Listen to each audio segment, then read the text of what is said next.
The Next Level Great 7-on-7 tournament drew some of the top prospects to Myrtle Beach this weekend, and some of them are already committed. I was in Myrtle Beach this weekend to take in all of the action, and while I was there, I checked in with some of these committed prospects to see how things stood with them. I talked to Rivals 250 quarterback Bryce Baker. He committed to North Carolina back in June. It seems like he's very solidly committed. I would say the door is slightly cracked open just as a precaution because Mac Brown is getting up there in age. We did just see Nick Saban retire, and Mac Brown is the oldest active coach in college football. So we'll see how much longer he is the head coach in Chapel Hill. Baker, though, very solidly committed, at least as long as Mac Brown is the head coach there. Hollis Davidson, the new Auburn tight end commit, was there. He committed to the Tigers back in, I guess, a couple weeks ago, earlier this month. And he's very solidly committed. He really likes the way that Auburn uses their tight ends. He really likes the coaching staff there. And he feels like the depth chart is in a really good position for him to see a good opportunity to play. He's also not worried about being one of two tight ends in this class for Auburn. He's very close to Ryan Gee, the other tight end commit for Auburn, and seems like, again, very solidly committed. He even wants to help recruit for Auburn. He just wants to see what direction the Tigers are going to go moving forward with this recruiting class. I talked to two Clemson commits. Marquise Henderson is one of them, the 4-star in-state prospect. We have him listed as an athlete because he can play running back, he can play receiver. Either way, this guy's a really explosive offensive weapon. I saw him really take over a couple of games this weekend. Really excited to see how Clemson decides to use him on the offensive side of the ball. They're going to try and get the ball in his hands in space and match him up with potentially some linebackers if they're able to create those types of mismatches.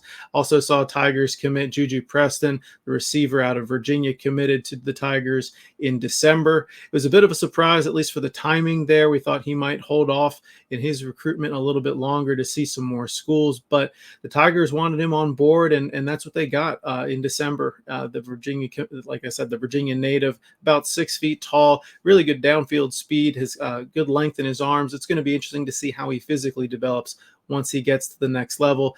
Although he's not going to be asked to play early in his career, the Tigers did just have an outstanding receiver class in the 2024 recruiting cycle.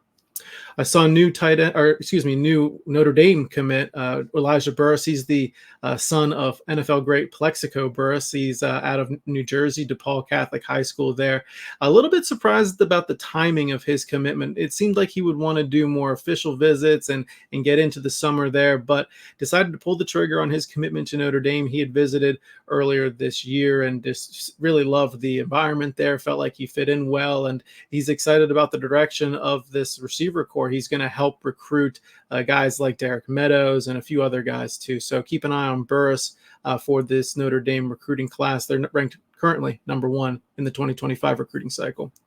I saw Bo Walker, the Georgia running back commit. He's an in-state prospect. He's really excited to be on board with the Bulldogs. He announced his commitment in October. He's not going to be the only running back in this 2025 recruiting class for Georgia, and Walker's kind of a pound the rock kind of guy. He can really do a great job running between the tackles, but this weekend he showed off some soft hands and was able to run some wheel routes and get open there. He caught the ball in the flat a good bit and made a couple of defenders miss. I saw, at least on a few occasions, to pick up some good chunks of yardage there. So Georgia should be really excited about the prospect that they're getting in Bo Walker.